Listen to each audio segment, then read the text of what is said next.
Olá pessoal, aqui é o William Jacob e está no ar mais um episódio do Café com Espiritismo. Nele daremos continuidade ao estudo do livro O Porquê da Vida, escrito por Leon Denis no ano de 1885. E a gente está aqui avançando no capítulo 8, intitulado Provas Experimentais. Leon Denis falava, e eu trouxe aqui no estudo anterior, a respeito da forma como muitos estudiosos foram tratados aí no passado, chamados de loucos e tudo mais. E aí Leon Denis prossegue no capítulo 8 dizendo: constatamos, entretanto, que a atitude da imprensa a respeito desses fenômenos modificou-se sensivelmente. Não se escarnece, não se ridiculariza mais. Percebe-se que há nisso algo de grave. E Leon Denis cita nomes aqui de grandes jornais de Paris e continua dizendo: publicam frequentemente artigos sérios sobre essas matérias.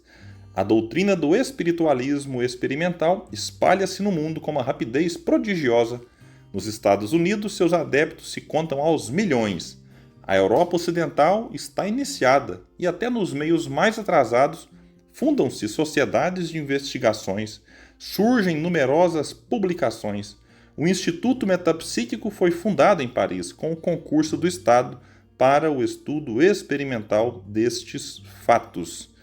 Bom, aqui a gente faz uma pausa apenas para trazer um pouco de como que a situação está hoje. Depois que Leon Denis desencarna ali, e já também, ainda com Leon Denis encarnado, Leon Denis desencarnou em 1927.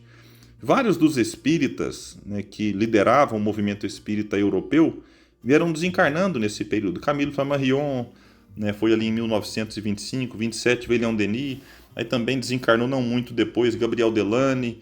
Digamos que eram os três principais nomes, pós-Kardec, claro, sem desmerecer o trabalho maravilhoso e magnífico feito por muitos outros. Mas é como se o espiritismo fosse mudando de lugar em que ele teria, digamos, maior penetração na sociedade. E aí, enquanto a chama, digamos, diminuía na Europa, aumentava muito no Brasil, com figuras de vários espíritas que não vamos aqui citar o nome de muitos, mas, enfim, que fizeram um trabalho, seja no campo da mediunidade, e aí eu acho que vale destacar, sim, a figura de Chico Xavier, que nasce no ano de 1910 e que em 1927 já começa o seu trabalho mediúnico, mas também outros trabalhadores que não trabalharam de forma direta com a mediunidade, não eram médiuns, mas que deixaram um legado muito grande. Aí eu vou citar um aqui, que é um espírita já desencarnado, que eu acredito que precisamos estudar e valorizar mais, que é o professor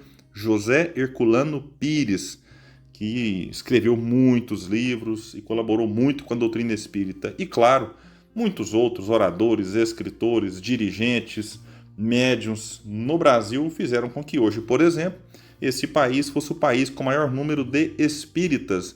E acontecesse agora um movimento em que muitos brasileiros vão para outros países e lá fundam pequenos grupos, núcleos, às vezes centros espíritas. Então, acontece isso, é um fato curioso. E Leon Denis vai continuar dizendo que o concurso de indivíduos particularmente dotados é indispensável para a obtenção dos fenômenos psíquicos. Os espíritos não podem agir sobre os corpos materiais e atingir nossos sentidos, sem uma provisão de fluido verdadeiro, que tomam emprestado desses indivíduos chamados médiuns. Todo mundo possui rudimentos de mediunidade, que se desenvolvem através do trabalho e do exercício. A gente lembra lá do Livro dos Médiuns, quando Allan Kardec traz que todo mundo é mais ou menos médium, mas que a gente só trataria como médium aqueles em que a faculdade aparecesse de uma forma, digamos assim, mais ostensiva, um termo muito utilizado atualmente, mas rudimentos, como vai trazer Leon Denis, de mediunidade, o que não quer dizer que todo mundo vai ter faculdade de psicografia, de psicofonia, não, mas rudimentos de mediunidade, em que elas se manifestam em alguns de uma maneira muito sutil, todos nós temos. Em algumas, repito, em algumas pessoas ela se manifesta de uma forma muito ostensiva. E claro que então precisa-se de um médium para que os espíritos tragam uma mensagem, tragam algum recado, se manifestem. O médium é um intermediário entre o mundo espiritual e o mundo corporal. E aqui vamos avançar mais um pouco na leitura do capítulo 8.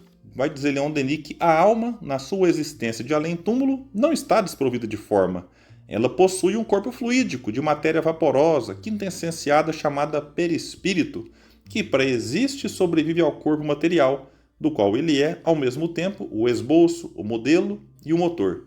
Este perispírito, ou corpo fluídico, possui todo um organismo sutil e é através de sua ação, combinada com o fluido vital dos médiuns, que o espírito se manifesta aos humanos, faz ouvir batidas, desloca objetos, corresponde-se conosco através de sinais de convenção.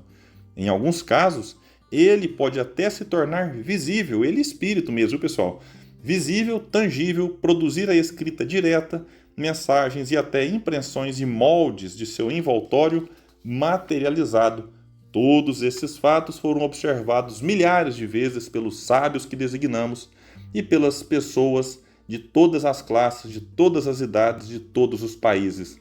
Eles provam experimentalmente a existência em torno de nós de um mundo invisível povoado de almas que deixaram a Terra, dentre as quais se encontram aquelas que conhecemos, amamos e que reencontraremos um dia.